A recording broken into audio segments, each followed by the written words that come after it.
Perkenalkan, nama saya Teora Timothea Cleary dari Program Studi Teknologi Industri Pertanian Universitas Udayana. Pada video ini, saya akan menjelaskan cara melakukan analisis statistik deskriptif yang meliputi ukuran pemusatan data, kemudian membuat tabel distribusi frekuensi, membuat histogram, menghitung sebaran normal, dan membuat kurva normalnya, lalu menghitung sebaran data yang kita miliki. Di sini saya akan menggunakan contoh data jumlah pengguna internet harian sebuah perpustakaan dalam periode Januari dan Februari, sehingga total jumlah datanya adalah sebanyak 60. Sebelum memulai, pastikan bahwa pada Excel Anda sudah terinstall data analysis di menu datanya. Sekarang kita akan menyelesaikan tabel ini. Pada nomor 1 dicari rata-ratanya. Rata-rata memiliki rumus tanda sama dengan average, buka kurung, lalu blok semua jumlah yang perlu dirata-ratakan, lalu enter. Kemudian untuk mediannya, menggunakan formula sama dengan median, buka kurung, lalu blok data yang tadi, lalu enter. Untuk modus, sama seperti sebelumnya, tapi dengan formula mode. Kemudian untuk jumlah kelas, kita akan menggunakan rumus Sturges, yaitu yang satu ini. Tanda sama dengan 1 plus 3,322 dikali log dengan basis 10. Buka kurung, masukkan banyak data, yaitu di contoh ini adalah 60, lalu enter. Di sini kita bisa lihat ada typo, karena ada komanya. Seharusnya dalam bentuk titik, karena koma desimal standar luar negeri adalah titik. Penulisan rumus yang benar adalah seperti ini. Karena hasilnya terdiri dari banyak desimal, bisa kita bulatkan hingga jumlah desimalnya menjadi 2 saja.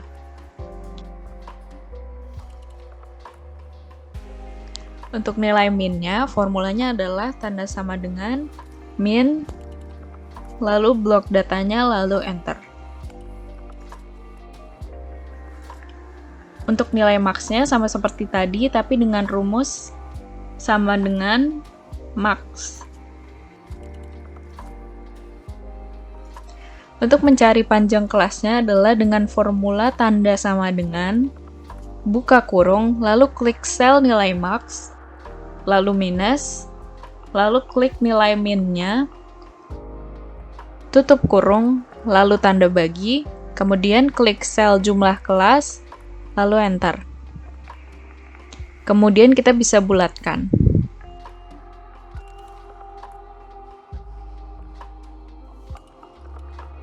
Terakhir, untuk mencari standar deviasinya, rumusnya adalah tanda sama dengan stdef, buka kurung, blok datanya, lalu klik enter.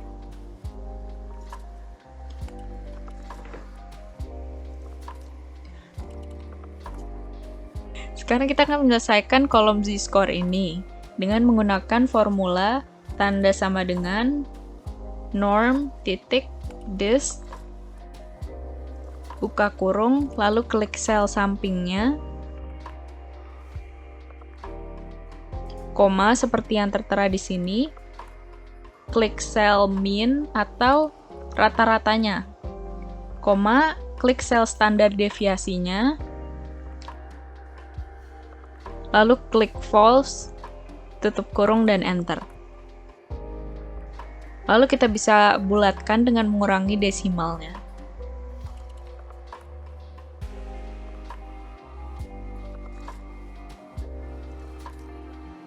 Lalu biasanya untuk mengulang formula ke bawahnya tinggal drag ke bawah saja. Tapi yang akan terjadi adalah seperti ini. Karena kalau kita lihat di formulanya, min dan standar deviasi yang tadi kita pilih juga ikut turun. Jadi kita bisa mengubah formulanya tadi supaya tetap di tempat yang sama.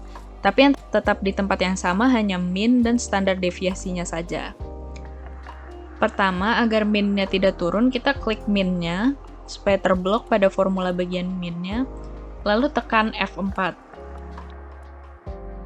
Namun jika komputer Anda malah keluar seperti ini atau setting lainnya yang muncul, kita bisa coba lagi, tapi kali ini dengan klik function dan F4 pada keyboard secara bersamaan, hingga formula minnya jadi keluar tanda dolar seperti ini.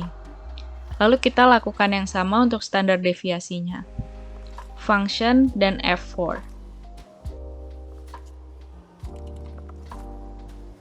Sekarang kita bisa drag sel ini sampai ke bawah tanpa error lagi.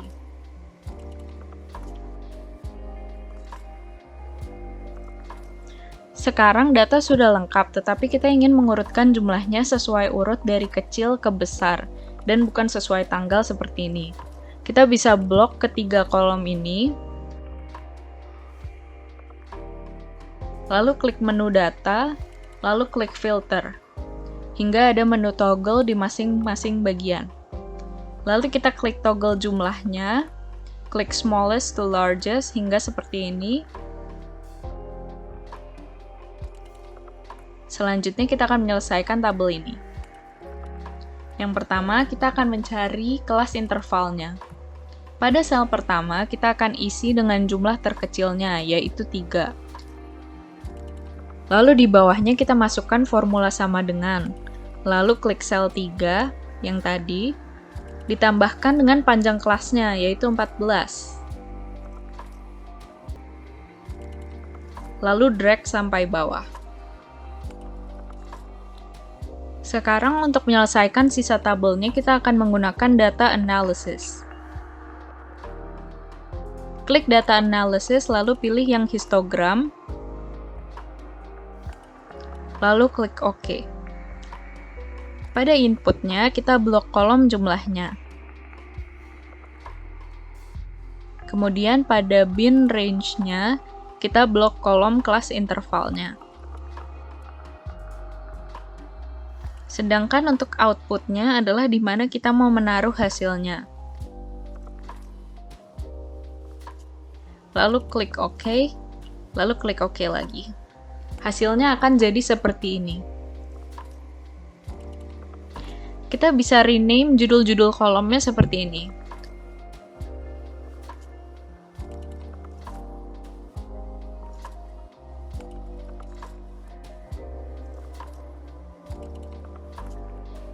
Untuk interval kelasnya, kita dapat edit lagi.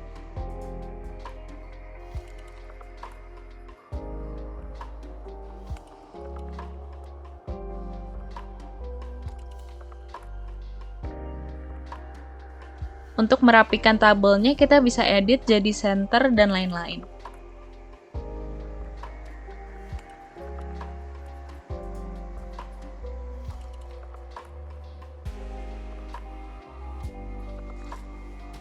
Sekarang kita akan membuat grafik batang dari semua hasil data yang telah kita cari. Pertama-tama, blok data hasil data analysis, lalu insert, lalu klik ini, dan ini.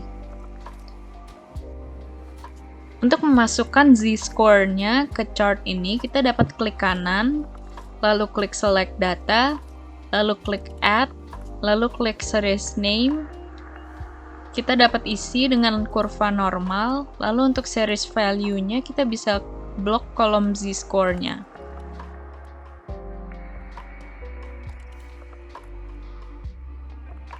Untuk bagian horizontal category access labels-nya ini, kita juga akan klik edit, lalu blok kolom jumlahnya, lalu klik OK.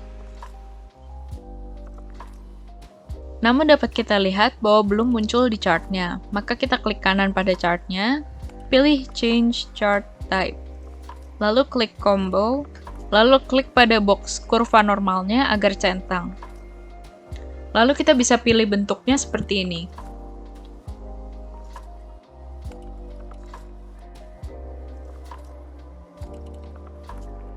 Lalu klik Window Design, klik Add Chart Element, lalu klik Secondary Horizontal, hingga jadi seperti ini. Dapat dilihat pada garis X, bukan range data interval kelasnya. Untuk mengubahnya, kita dapat klik kanan, lalu klik Select Data Source, klik Frequency, lalu klik edit access labels-nya, lalu blok interval kelasnya hingga jadi seperti ini.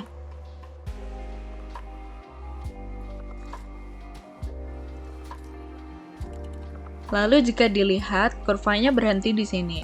Agar lebih rapi, kita akan klik ini. Lalu pada Access Options, kita pilih yang bounds-nya minimumnya. Kita masukkan nilai min-nya, yaitu 3 dan maksimumnya 100. Jadilah seperti ini. Lalu kita bisa hide bagian ini dengan scroll ke bawah, lalu klik label, dan pilih none. Untuk memperjelas chartnya, kita bisa edit line-nya dan text-nya seperti video sebelum ini.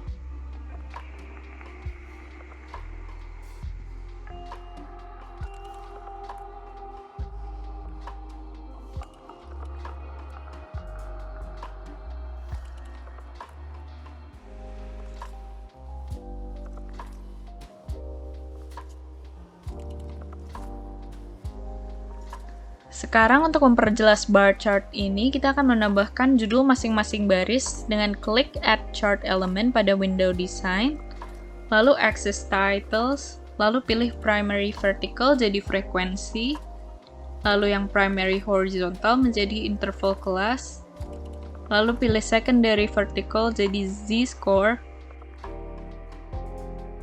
dan yang terakhir, Chart Title untuk judul chartnya, kita jadikan distribusi data penggunaan internet perpustakaan Hogwarts University Januari hingga Februari 2020.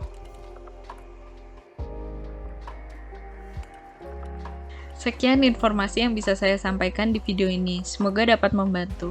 Terima kasih.